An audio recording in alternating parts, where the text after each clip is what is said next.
আসসালামু আলাইকুম রহমতুল্লাহি ওয়া বারাকাতুহু। গুড মর্নিং আমার প্রিয় ভাই ও বোনেরা, তোমাদের সাথে আজকে আমার শামীম আপার রেসিপি নিয়ে চলে এসেছি। অর্থাৎ ডিম পিঠা বানিয়েছি। কী কী জিনিসের সমন্বয়ে বানিয়েছি তোমরা ফুল ভিডিওটা ওয়াচ করলে সুন্দর একটা রেসিপি পেয়ে যাবে। খুব ইজিলি কী করে মজা করে এই পিঠাটা বানানো যায়। দেখুন ভেঙেও দেখাচ্ছি পিঠাটা। আমার ছেলে মাশাআল্লাহ একটু নিয়ে খাইলো, খেয়ে বললো যে অনেক মজা হয়েছে।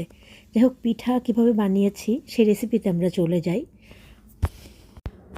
প্রথমে আমি 1 পোয়ার মতো বা তার থেকে কিছুটা বেশি হবে পোলার চাল ধুয়ে পানি ঝরিয়ে ড্রাই করে নিয়ে তোমরা দেখতে পাচ্ছ ব্লেন্ড করে নিচ্ছি। ব্লেন্ড করে আমি চেলে নিচ্ছি চালের গুঁড়োগুলো। আমি এভাবে সবগুলো গুঁড়ো করে 1.5 পোয়ার মতো হবে চাউল, সবগুলো চাউল গুঁড়ো করে এভাবে চেলে নিয়ে ঘরের টেম্পারেচারে 3 দিন রেখে দিয়েছি। ঘরের যে নর্মাল টেম্পারেচার থাকে সেখানে রেখে দেওয়ার পরে চালের গুঁড়োটা ড্রাই হয়ে গিয়েছে, অর্থাৎ শুকনো হয়ে গেছে। আমরা জানি শুকনো চালের গুঁড়োর পিঠা খুবই ভালো হয়। বন্ধুরা, চালের গুঁড়ো আমি করে নিয়েছি এবং দেখো যে বললাম 3 দিন নর্মাল টেম্পারেচারে রেখে দিয়েছিলাম। তার আগে চালের গুঁড়োটা আমি প্লেটের মধ্যে নিয়ে এমনি মন চাইলে একটু আল্লাহ শব্দটা লিখলাম। যাই হোক, চালের গুঁড়া দিয়ে কিভাবে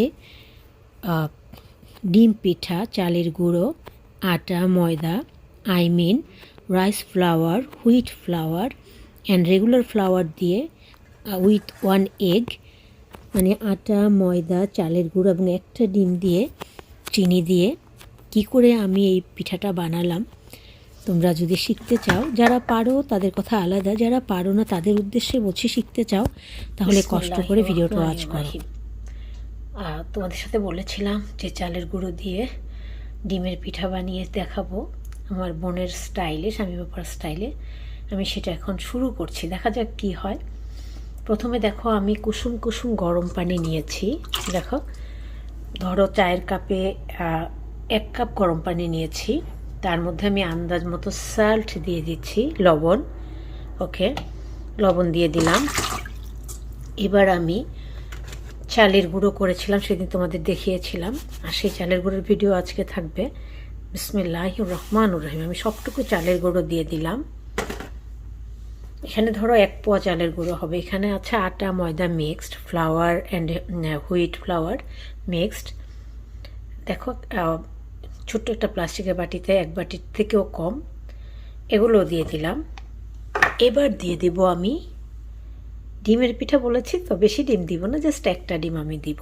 আমি প্রথমে কুসুম কুসুম গরম পানি নিয়েছি, তার সাথে আন্দাজ মতো লবণ দিয়েছি, চালের গুঁড়ো দিয়েছি, আটা ময়দা দিয়েছি। Main little bit hot water, little bit salt, rice flour, wheat flour and regular flour, and I give here 1 egg. এবার আমি সব কিছু ভালো করে মাখিয়ে নিব বন্ধুরা। বিসমিল্লাহির রহমানির রহিম।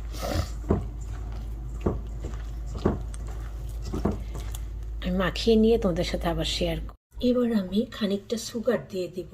মিষ্টিটা যে যেমন খেতে পছন্দ করো ঠিক তেমনি দিবা। আমি মনে করো বিগ টিস্পুনের, অর্থাৎ বড় চায়ের চামচের 2 চামচ সুগার আমি এখানে দিয়ে দিলাম। দেখো, একটা আন্দাজ করে দিলাম। আমার এগুলো সময় করি তো হাতের একটা আন্দাজ হয়ে যায়। বন্ধুরা দেখো, মাখানো আটা রেডি হয়ে গেল।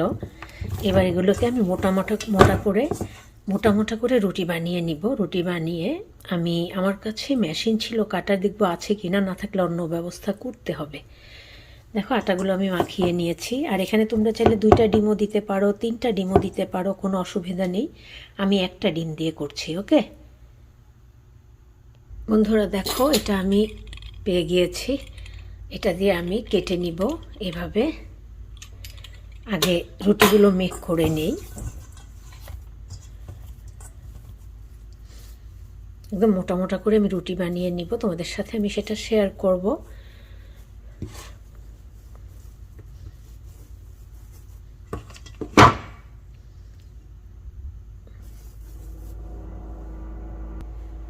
কাঁচা আটা মাখিয়েছি, হালকা গরম পানি নিয়েছি, কিন্তু এটা সিদ্ধ করিনি, সেজন্য আটাগুলো হাতেই লেগে যাচ্ছে।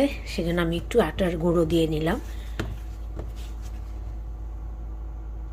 দেখো বন্ধুরা, এবার আমি রুটি মেক করে নিচ্ছি।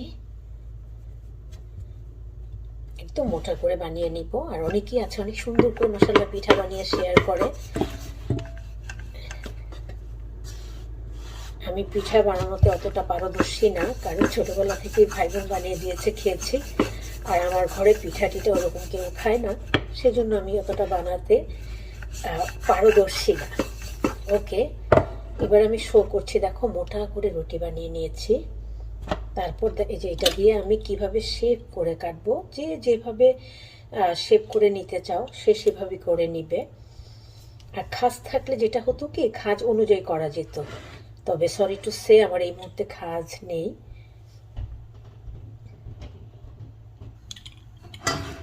বিসমিল্লাহির রহমানির রহিম। আমি কিভাবে কি ডিজাইন করবো আই ডোন্ট নো, কারণ আমার তো খাজ নাই।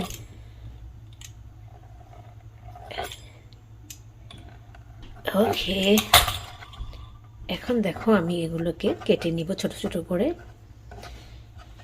রুটিটা আরও বেশি মোটা হলে আরও ভালো হতো। বিসমিল্লাহির রহমানির রহিম। দেখো, নাম্বার 1, নাম্বার 2, নাম্বার 3। ওকে, হ্যাঁ বন্ধুরা, এইভাবে আমি কেটে কেটে নিব। আমি কাটার পরে তোমাদের সাথে সবগুলো শেয়ার করব, আর কিভাবে ডুবো তেলে ভেজে নিব সেটাও শেয়ার করব। ওকে, এবারকার রুটিটাকে আমি দেখো 4 কোনা করে 4 ভাগ করে নিয়েছি। এটাকে আমি এখন কাটবো।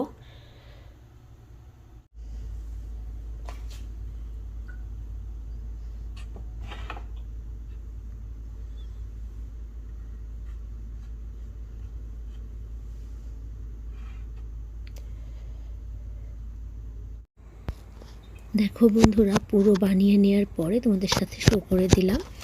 তখন বানিয়ে নিয়েছি। আর এগুলো বেশিক্ষণ রাখলে যেটা হয়, একটা গায়ে একটা লেগে যায়। এখন আমি ঝটপট করে ভেজে নিব। আশা করছি সেইটাও তোমরা দেখবে। আর অনেকেই আছো অনেক ভালো পিঠা মেক করতে পারো। তো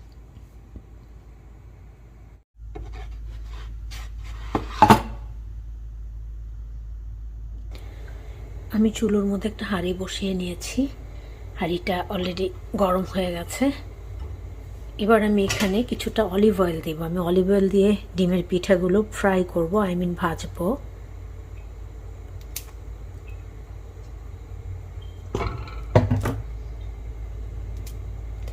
তেলটা গরম হয়ে নিক। এবার একটা পিঠা দিয়ে আমি দেখব যে তেলটা গরম হয়েছে কিনা। বিসমিল্লাহির রহমানির রহিম। না, আরও একটু গরম হতে হবে। তেল গরম হয়ে গেছে। এবার আমি পিঠাগুলো দিতে পারি একটা একটা করে।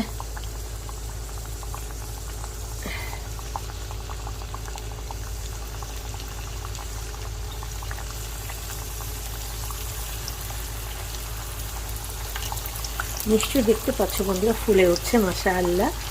ফুলে ওঠার কারণটা কি, যারা পিঠা বানাও তারা জানো। আমি এখানে কোনো বেকিং পাউডার দিইনি, ডিম দিয়েছি। আর ডিম দিলেই যে কোনো পিঠা ফুলে ওঠে। আর যে কোনো পিঠাতেই ডিম দেওয়া যায়। আর এটা শুধু ডিম দিয়ে করলাম বলে দিলাম যে ডিম পিঠা। তবে এখানে তোমরা চাইলে ডাল সিদ্ধ করে বয়েল করে আটার সাথে মিক্সড করে ডাল দিয়েও বানাতে পারো। সেগুলো খেতে অনেক মজা হয় কিন্তু।